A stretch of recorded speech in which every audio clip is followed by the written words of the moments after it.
جدير مديحي عالم العصر قائد وبدر ظلام الجهل للجهل طارد أرى مركبي نحوك طرف البلاغة الذي شأوه في درك وصفك جائد قدي مركبا حتما فيوضات ربنا إذا جف عقلي أو إن يدي وفي القواعد الزروقية إذا القواعد سنة القواعد الصوفية دليل أحمد زروق القواعد الزروقية il dit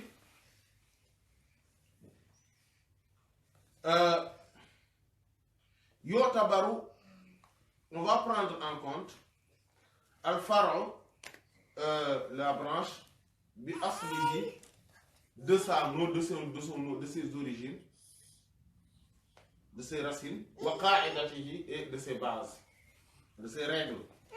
Il dit fa in wafaqa, c'est-à-dire quand on regarde, on compare, quand on regarde ce qui se démembre de quelque chose, on ne doit pas s'arrêter à lui. On doit regarder aussi ses origines. On doit regarder la base. On doit regarder les règles fondamentaux. Voilà. Fa in wafaqa, si cela est conforme, on l'accepte.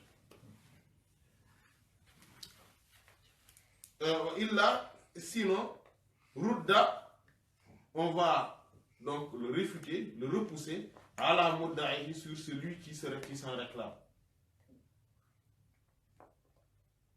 Voilà. C'est-à-dire que quelqu'un qui se réclame de quelque chose, on va lui dire, mais toi tu te réclames de quoi? Il dit, moi je suis tidja, je suis musulman. On va prendre ça, je suis musulman. D'accord. C'est pas parce qu'il se réclame de l'islam, il va brûler les bus, les voitures des gens dans les rues, il va voler, et il va insulter chaque personne qui traverse. Ah d'accord, ah, lui, il dit, c'est quoi, il est quoi? Il dit, je suis musulman. Ah donc c'est ça l'islam. Non, les choses ne se passent pas. On va d'abord aller vers l'islam. Regardez c'est quoi l'islam, et après on regarde est-ce que l'islam accepte ce genre de pratique-là. Si oui, on accepte que oui, donc c'est parce qu'il est musulman qu'il est comme ça. Si l'islam n'accepte pas cela, on dit, eh bien non, donc toi, tu n'as rien à voir, hein, ce que tu fais là, ça n'a rien à voir avec l'islam. C'est comme ça c'est ça qui est raisonnable. Les tariqas, c'est pareil. Les tariqas, c'est pareil.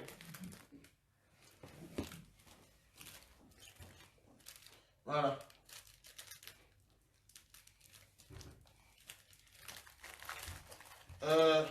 Il dit, inta ammala, si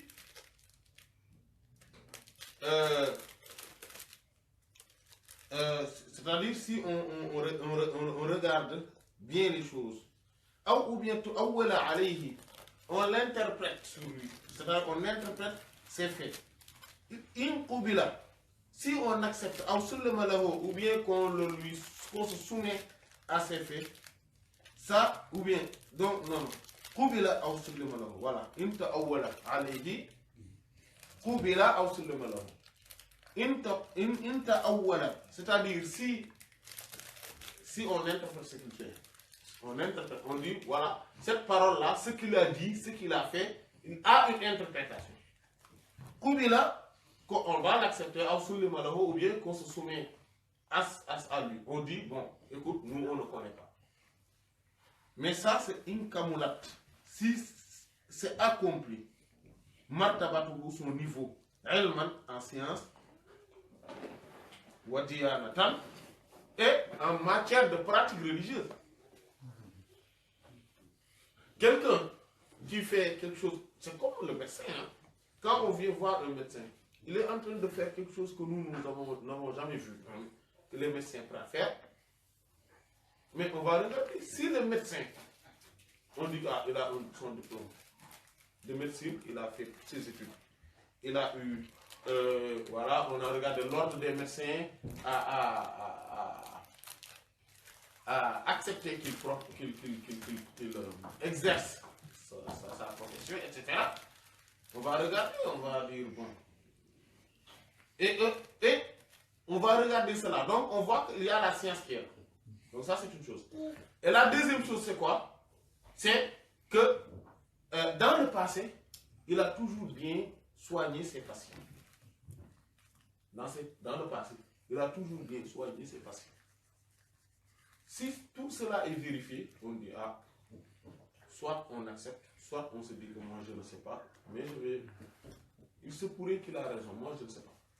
Même si on n'accepte pas, au moins qu'on se dise que, ah, je ne sais pas. Et c'est pareil pour la religion.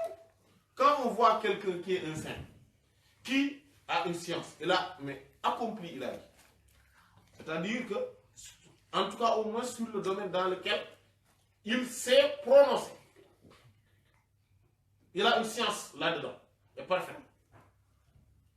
Et maintenant, ceci ne relève pas d'une présomption. C'est de la vérification. C'est quoi? On ne peut pas dire que oui, telle personne, oui, vous savez, avec tel, c'est du tel son père, tel c'est son petit frère ou son grand frère, donc c'est un savant. Non, ça ne se passe pas comme ça. Est-ce qu'on l'a jamais entendu parler de science et de manière claire? Quel domaine de science il a traité? On parle d'une science avérée. Une science qui est vérifiée. Ce n'est pas une présomption. Ce n'est pas parce que tel c'est le fils de tel. Tel on le voit accompagner tel chef. Tel il a grandi dans tel milieu que c'est un savant. Non, ça c'est faux. La science, on l'apprend. On s'assoit. Et personne n'est exempt. Ça ne vient pas du ciel et est tombé et que les gens deviennent savants. Non, ça ne se passe pas comme ça. Voilà. Ça, c'est le prophète qui l'a dit. Hein?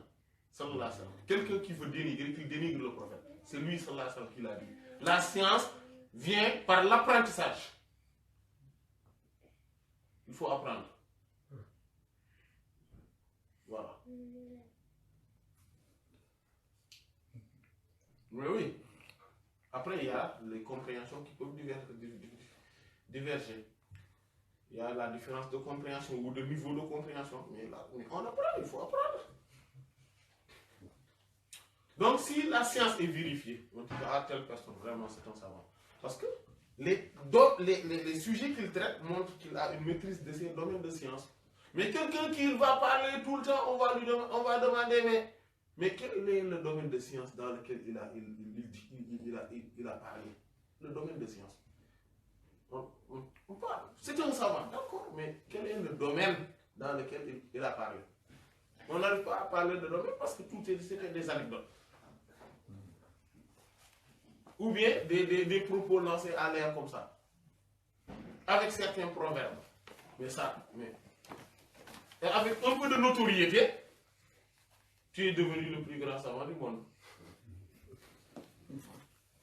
C'est ça. C'est ça. Et ça va passer dans les voies. C'est-à-dire ça va passer dans un cadre de certains des disciples. Mais ça, si on sort ce cadre des disciples-là, ceux qui ne sont pas, qui n'ont pas encore adhéré, eux, ça ne les convainc pas. Hein? Ah non. Et il ne faut pas dire qu'ils n'aiment pas Allah, ou ils n'aiment pas la religion, c'est des dénégateurs, pour ça, tout ça. Non, c'est pas ça. C'est que ça là ne les convainc pas. Parce qu'ils ont entendu mieux.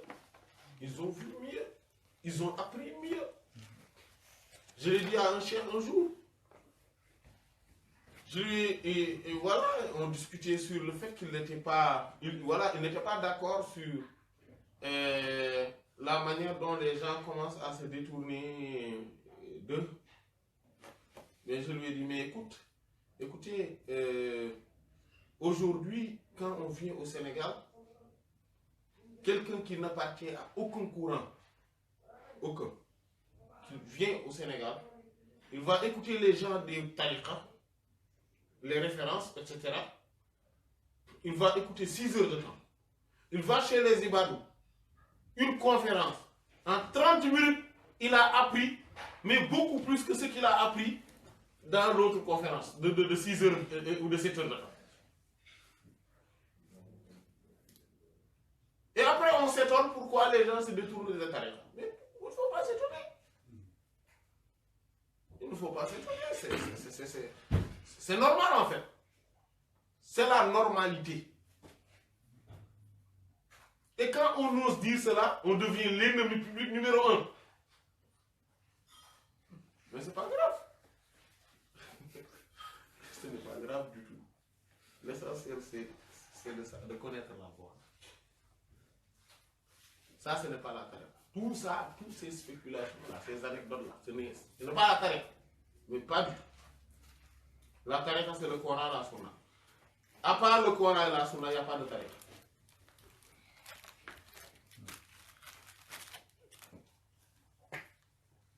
Voilà. Maintenant, quelqu'un qui a une science, et on voit que voilà, c'est un vrai savant. Et maintenant, on le regarde en matière de pratique religieuse. Il va prier. Il va à la mosquée. Il ne donne pas la main aux femmes. Hein? Il ne fait pas le bisou aux femmes. Oui, il ne légalise pas ce qui est interdit, illicite, ce qui est illicite. Et dans sa pratique, il est correct. Il n'est pas dans la corruption. Il n'est pas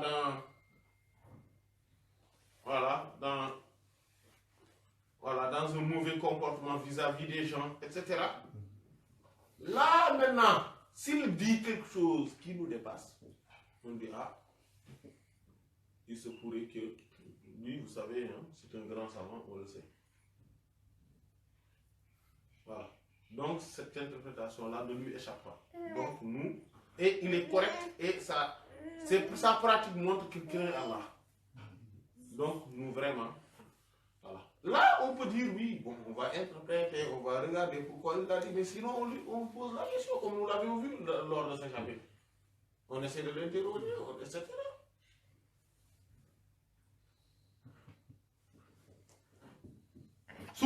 Puis, malgré tout cela, si cela s'avère que c'était une erreur, il ne détruit à rien sur l'origine, même, c'est-à-dire la voie. Même si ce savant-là, ce cheikh, a fait une erreur sur cela, malgré qu'il soit un grand savant, malgré qu'il soit très vertueux et pieux, mais que ce qu'il avait opté, ce qu'il avait dit, ce qu'il a fait, c'était une erreur, cela ne détruit en rien la tariqa. Parce que façade face la corruption du corrompu, ne retourne qu'à lui. Voilà, et cela ne détruit en rien cela ne détruit sur la réforme du vertueux, sur les vertus du vertueux, rien, quoi que ce soit, en rien. Donc, les extrémistes parmi les soufis, parmi les apprentis soufis, les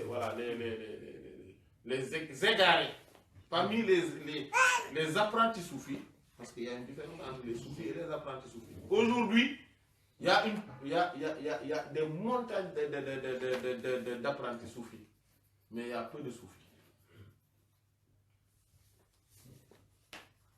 Voilà. Mais il y a ceux qui sont maintenant des égarés parmi eux. Ce sont ceux-là qu'on entend qui disent tel c'est Allah, qui disent qui font tout ce qu'ils veulent. Et il se passe que, voilà, ils peuvent même boire de l'alcool en disant que non, c'est pas grave parce que de toute façon, nous, on est sauvés. Moi, je suis disciple de tel cheikh, ou je suis dans telle voie.